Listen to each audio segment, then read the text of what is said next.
The church is crying right now, we would say, in lots of different ways. The world is certainly crying right now. Mhm. And if the world's cry is going to get answered through the church, which is why Jesus founds her, then how do we, the church, get well? And nobody's got the answer. There's no silver bullet. But we think a significant part of that answer are these three principles. We have got to reacquire a biblical worldview. We got to learn to see clearly again. Who's God? Why do you make the world? Why is it messed up? Who's the enemy? Who's not the enemy?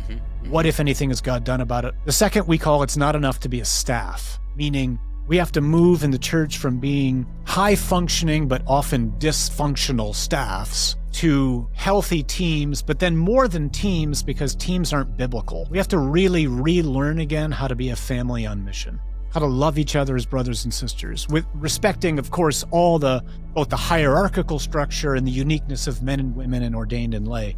And then the third essential principle we often refer to as the money maker, which is restoring the initiative back to God. And you would have been there, Bishop, when Cardinal Cantalamessa gave this address to the bishops in the U.S. after the former Cardinal McCarrick scandal broke. But he said in an address to all of you something which has just really struck us, which is, the saints and the apostles, they didn't just pray before they did their work.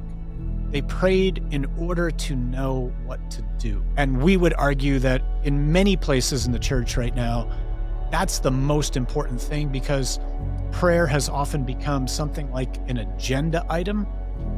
And prayer should never be an agenda item. Prayer should set the agenda. So to really just learn how to listen to what God's asking us to do, mindful of the fact that we've never been here before. You and I were trained for a different era.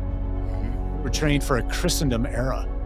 And we're not in that era anymore. So the great news is we're not left on our own having to figure this out, and we don't have to rely on best practices and brainstorming, however helpful those things can be.